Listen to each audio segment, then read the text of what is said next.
This is Voices from the Field with Jayden Mount and Katie Lively, and we are here with Coach Shirley, the head coach at East Texas Baptist University. She just completed her 17th season as the head coach, and they won the 2024 national championship. So congrats on that. You also played at ETBU, and then you also won it in 2010. So kind of just take us through that journey of winning the 2024 national championship, and what was different about this team this year?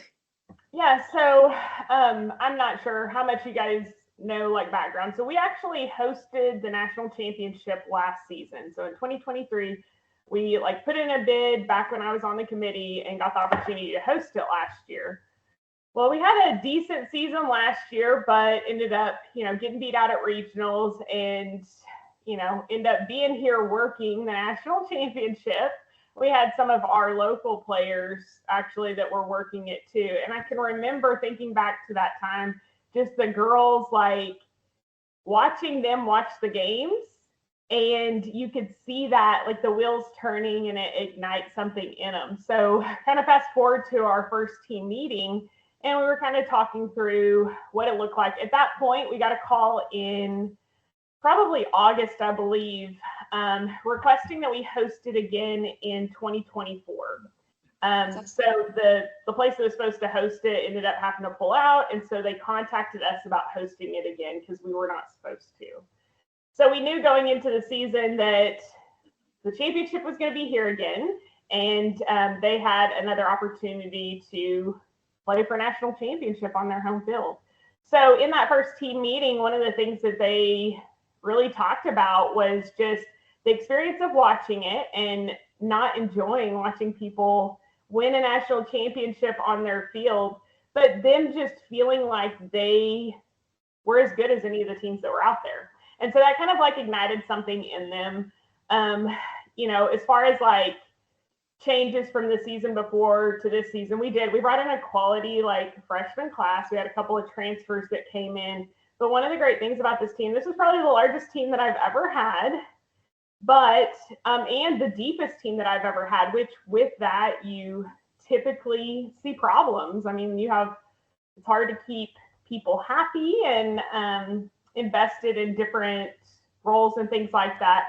But this group really had the mindset of, we are going to be, competing every day against each other, or we're going to compete for each other. And so that was really kind of what changed their perspective.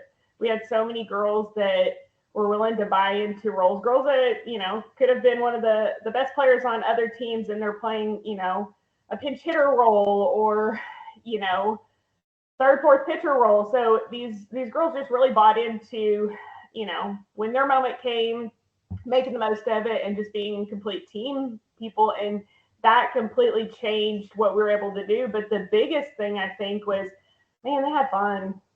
It's hard to beat somebody that's having fun when they play. And that was one thing that they did, was they had fun. That's awesome. It changes it. Yeah, I love that. Yeah, it kind of set a fire under them to watch that, I'm sure, last year, not being able to play on their home field for that championship. So that's really cool. That they full circle moment for sure. That's incredible. So ETBU is a Division III, and at Extra Inning Softball, we're trying to expand our growth into covering more Division II, Division III, and junior college. It's just not talked about as much. And so I just want to give you an opportunity to kind of throw out some misconceptions about Division III, or just things that you see that people have stigmas around for Division III, and kind of talk us through, what opportunities are there for Division III athletics. Yeah, I think that, I love that you guys are doing that, because there is so much with kids being pushed a certain direction because they feel like they're irrelevant or whatever if they don't go to Division I. But ultimately it's about a fit and finding a place where you can be successful. I do think there are a lot of misconceptions about Division III softball. First and foremost, I think people have a huge misconception about the talent level. We had two D1 transfers on our team. We had a Division II transfer on our team and a couple JUCO kids. And just kind of seeing their experience from it, I think they were shocked too. I mean, I would put quite a few girls on our team. I would compare them to a lot of people in the country. Our shortstop, one of the top kids, which Tristan, I don't know, I think you got a chance to chat with her, or you will get a chance to chat with her. Yes, we are. Yes. I mean, that girl does things that I've never seen anybody do on a softball field. Like, defensively is the top level. Now, obviously, I think every Division One has teams that are not great, Right. and then teams that are great. I mean, there's, good and bad at every level. But I think when you take the top of Division III, I mean, that is, there's such good quality players. And, there's different reasons why those kids choose to go there. We have some that chose to come to ETBU because we are able to allow them to do things like nursing and all these things, and they can continue to play. Or kids that are really focused academically, the time constraints at the Division III level is so different than it is at the D1 level. These kids are able to kind of get the best of both worlds. They can really focus academically, but still be successful. They don't have to give up anything. And so there's the draw there. I think the other misconception too is that, one, every Division I player gets a full ride scholarship. Right. They think that everybody's going in and everybody's getting everything paid for. And, part of the reason why we're good is we recruit players that have opportunities to go play at the Division I and Division II level. And they're, even though we cannot give athletic scholarships, these girls are getting great opportunities, and most of them paying less than they paid at their D1 and D2 schools. So, the money piece of it is something that is completely different. If your focus is out of pocket and how much you're going to actually pay, it's a lot different than, oh, I got a softball scholarship. And I think you guys kind of know and understand that. But ultimately, I think it's about a fit. Every school has something that's a little bit different and unique to each individual. Some it's about the program, some it's about, academically what fits for them. But I think if there was more focus put on players finding that fit for them, both athletically and academically, I think we would see less kids transferring and less kids, in these mental health spaces that are just not great for them. Yeah. So I do think there are a lot of misconceptions. Absolutely. Yes. Yeah. And I didn't even realize that they could also do nursing too, because a lot of like Division Ones I know of, like, they're like, no, you can't do that. You can't do nursing. You can't do pharmacy, things like that. So I think that's really, really good insight. People can still play softball and do what they want to do, because it's hard, and we need more women in those areas too. Engineering, all of that, like, it's time consuming, but they also can play softball. So going into our next question, and this is kind of going to be your recruiting tip, but I kind of wanted you to dive deeper into it. We know that contact periods are different for each division. We know September 1 is huge, but kind of just take us through some more recruiting tips about what athletes should know and fully take advantage of from the D3, like, contact period. Well, I do think that there is a misconception that those are the same rules all the way through. Okay, D1, D2, D3, we all have different rules, and at the Division III level, our rules are the most relaxed. So something that really the recruiting rule changes that happened a couple of years ago, that was actually super beneficial for us, because what we started doing is we evaluated the players that we liked, we were really interested in. And while they were waiting on their opportunities at the Division I and Division II schools, we actually, let's invite these kids on campus visits. Let's show them around. Let's build this relationship with them.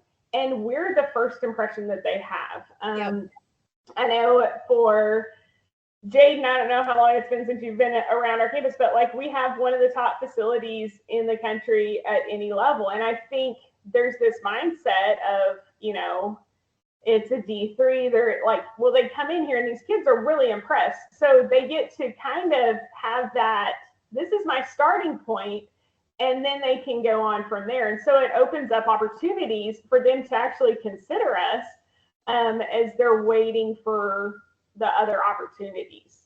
So I think for us, that's been an advantage. And that is one thing that I like to encourage in my recruiting tip is, while you're waiting on, your opportunities for D1 and D2 to open up, go ahead and explore the opportunities at junior college and, Division III schools and NAI. I'm not real familiar with their rules, but that gives you an opportunity to kind of explore those. As far as dead periods, we do not have those. And so that is something that we're able to, kind of utilize those time frames to talk to student athletes and things like that. We also don't have limitations on when we can call kids. So, as they're waiting to get a phone call from a Division I school at a specific time frame, we can go ahead and have reached out to that student athlete prior to that. Okay, cool. Wow, So that's awesome.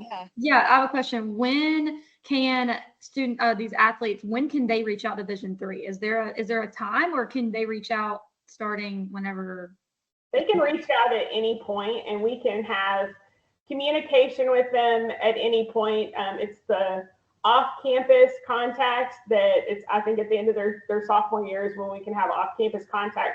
But as far as them coming in on recruiting visits and stuff like that, we can do, they're unofficial, but we can't do official visits yet. But if they wanted to come to our campus and sit down with the coaches and do stuff like that, they can go ahead and do that, early in the recruiting process.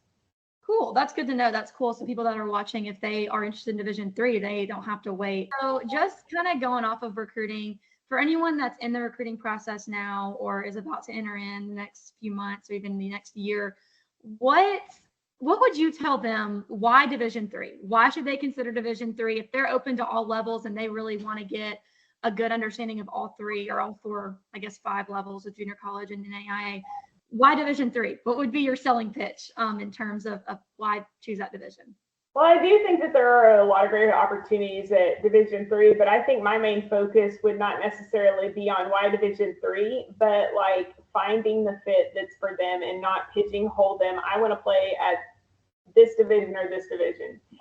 Finding what you're looking for in a program, because if a winning or successful program is something that you're interested in, that's going to eliminate a lot of Division I schools, right? And it's going to eliminate a lot of Division II schools, and it's going to eliminate Division III schools. So I think my suggestion would be really making a list of things that are priorities to you. I think there's 2 types of kids, a kid that wants to go to a program that wins and is successful, and a kid that wants to go to a program where they know they can play. And I feel like that's different. We always want the players to want to play, but, it's easy to walk into a program that they're saying, you're automatically going to start, you're automatically going to play, because you'll be the best kid on the team and we're not going to compete or whatever. But finding out, what your goals are your goals to be, to win? Do you want to compete at a national level, or that's not important to you?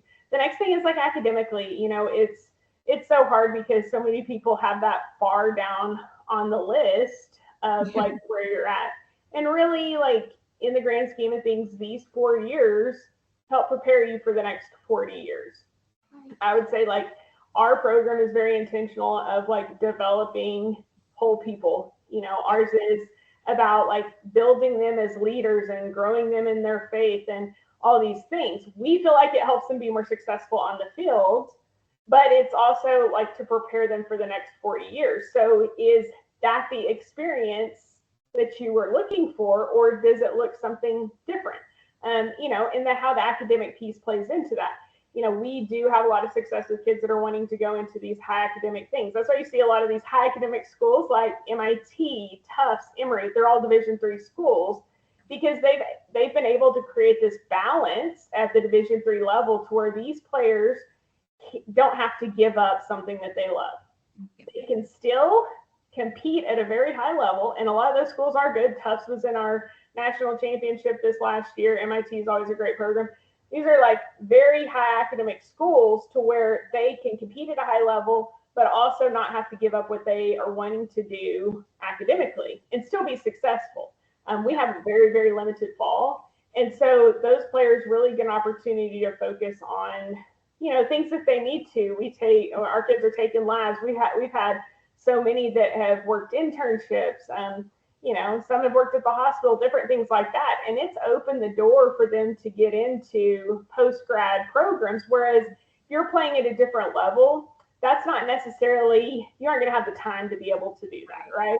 Yeah. So with our restrictions, that's something that's a really big draw for the Division III level. And I think that's where nursing, that's opened a lot of doors for us just being willing to work with them. Now, is it easy? No, like I'm not going to blindside anybody. Like nursing school is hard, right?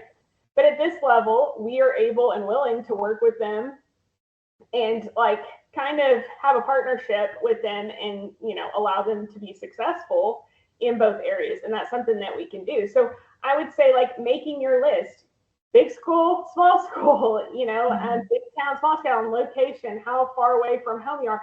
Like, what does the conference look like? What does your travel schedule look like?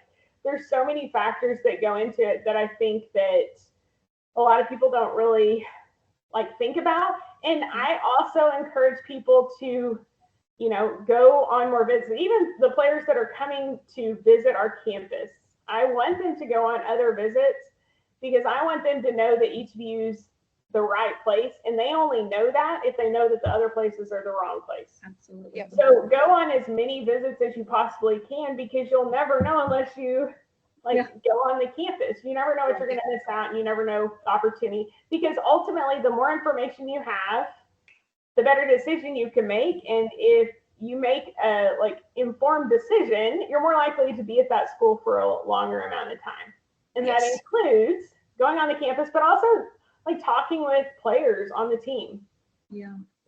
Softball's such a small world, and there's so many players that have played with somebody once upon a time, or things like that. And I think if a coach is not willing to give you an opportunity to talk to players, then I think there's probably a problem there. You want to have an opportunity to be around those players and ask them, what does that experience look like?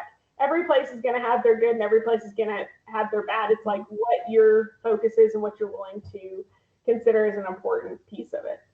I love that. I love the list. I think that's so important to kind of narrow down what you're looking for and what you want. Because I think people don't do that as much now. And so, like you said, how do you know what's going to be the good fit if you don't even know what you're looking for? So I love that advice. That's really good. Yeah. So, all right. Well, we thank you so much for your time. Thanks so much. You guys have a great day. Yeah, Thank you too. You too. Bye. Bye.